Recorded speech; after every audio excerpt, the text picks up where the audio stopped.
మోకాళ్ళ నొప్పులు, disc problems లాంటి అన్ని సమస్యలకు సంప్రదించండి Homeocare international world class homeopathy 9001175550. మనతో ఉన్నారు సార్. ఎలా ఉంది, ఎలా చూస్తారు? మీ నాయకుడు ఈరోజు డిప్యూటీ సీఎం, చాలామంది అసెంబ్లీ గేటు కూడా తాకనివ్వని మంత్రులు మాట్లాడారు. ఈరోజు డిప్యూటీ సీఎంగా ఆయన బాధ్యతలు తీసుకోబోతున్నారు. ఏం చెప్తారు సార్? అసెంబ్లీ గేట్ అన్నారు, గేటు బద్దలైపోయింది. ఎవరో అనలా, రోజా అసెంబ్లీ గేటు తాకనివ్వని కొడాలి నాని రెండో రౌండ్లోనే వెళ్ళిపోయాడు బయటికి. ఆడొకడు నోరు వేసుకుని పడతాడు, మున్సిపాలిటీ నోరాడిది జోగి రమేష్, ఆడు కూడా పెట్టాడు. బోడే ప్రసాద్ గారు అనుకుంటే అక్కడ గెలిచింది పెనగలూరు. ఇలాంటి చెత్త నాయాలు అందరూ రాజకీయాల్లో ఉండబట్టి ఈ రాష్ట్రానికి ఈ దౌర్భాగ్యం వచ్చింది. కాబట్టి ఆడు ఎప్పుడు మాట్లాడటం కూడా కొడాలి నాన్నగారు ఏంటి, ఆడు చంద్రబాబు నాయుడు గొప్ప నుంచి గెలిస్తే నేను రాజకీయ సన్యాయం చేస్తాను, లేకపోతే ఆడు గెలిచాడనుకో ఆడు బూట్లు ఉంటాయి, బూట్లు తుడుస్తా అన్నాడు. మరి ఇంటి ముందు ఫ్లెక్సీ వేశారు బూట్లు తుడవమని, దీనికి ఏం సమాధానం చెప్తాడు? రోజా ఇంటి ముందు కూడా నగిరిలో పెద్ద పెద్ద ఫ్లెక్సీలు వేశారు. ఎంటుకు పేగలేదన్నావు కదమ్మా జగన్మోహన్ రెడ్డి, 45 ఏళ్ళు మా ఓడికి 45 ఏళ్ళు ఇచ్చింది టైము. ఇక మరి ఇప్పుడు అది కూడా వేశారు ఫ్లెక్సీలు. చూసుకుని తరించు, ఈ నోటి తోళ్ళ తగ్గించుకో, బ్రహ్మాండంగా ఉంటుంది.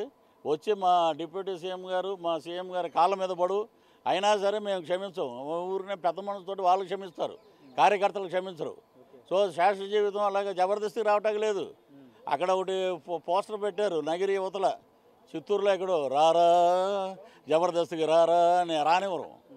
మేము ఏదొచ్చినా కూడా మేము అడ్డంగా నిలబడతాం, మేము ఎదుర్కొంటాం.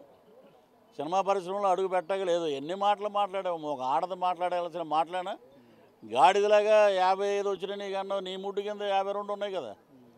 ఇది తెలుసుకోవాలి ముందు, గురువు కింద కింద మనం ఏంటని తెలుసుకోవాలి. ఆడవాళ్ళు ఈ రోజున ఎక్కడైనా కనబడితే చెప్పుతో స్వాగతం చెప్తారు.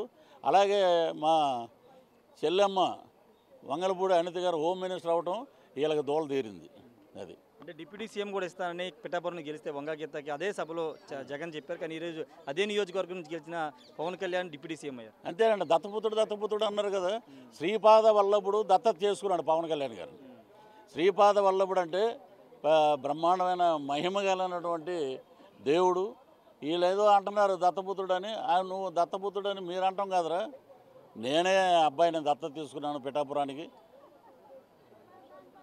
ఏమండి దత్తపుత్రుడు ఇప్పుడు అవన్నీ వేసేస్తారు, ఏముంది ఇంకా మనం ఎవరిని ఏమంటాం చెప్పు? న్యూస్లు తెలుసుకుని వేయాలి ఏదైనా.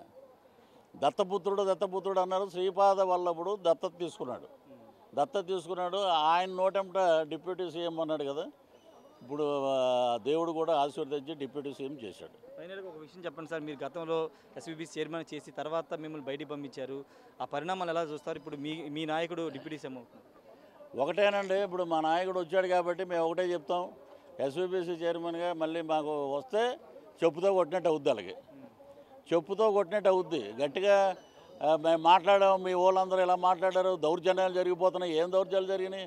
ఒక కార్యకర్త బూతులు తిడతా ఉంటే ఆడేంటో కోడిగుడ్లు ఇసిరాడు అంతే, అది బీహార్ అయిపోతుందంటే రాష్ట్రం. ఏది పడితే అది మాట్లాడుతున్నారు. మేము ఇవన్నీ పట్టించుకోం. ప్రజల తీర్పు అద్భుతంగా ఇచ్చారు 164. కాబట్టి మా అధినాయకులు చంద్రబాబు నాయుడు గారు కానీ డిప్యూటీ సీఎం అయినటువంటి మా పవన్ కళ్యాణ్ గారిని ఒకటే మాట చెప్తున్నారు, బాధ్యత గట్టిగా ఉంది. కాబట్టి మేము ప్రజలు ఇచ్చిన తీర్పుని అద్భుతంగా మేము తీసుకుని పరిపాలిస్తాం. రానున్న 15 రోజులు కూటమిదే 15 సంవత్సరాలు కూటమిదే అధికారం.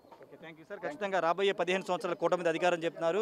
మంత్రిగా ఉన్న రోజా అన్ని అలదించుకునేలాగా మాట్లాడారు కాబట్టి ఈరోజు ఆ విధమైన శిక్ష ప్రజలు వేశారని చెప్తున్నారు. ఖచ్చితంగా మరోసారి ఎస్వీబీసీ చైర్మన్ పదవి ఇస్తే వాళ్ళకి సరైన సమాధానం గుణపాఠం చెప్పినట్టు అవుతుందని నడు పృథ్వీ చెప్తున్నారు. మరిన్ని వీడియోస్ కోసం ఛానల్ ని సబ్స్క్రైబ్ చేయండి, లేటెస్ట్ అప్డేట్స్ కోసం వాట్సాప్ ఛానల్ ని ఫాలో చేయండి అండ్ లింక్ డిస్క్రిప్షన్ లో ఉంది.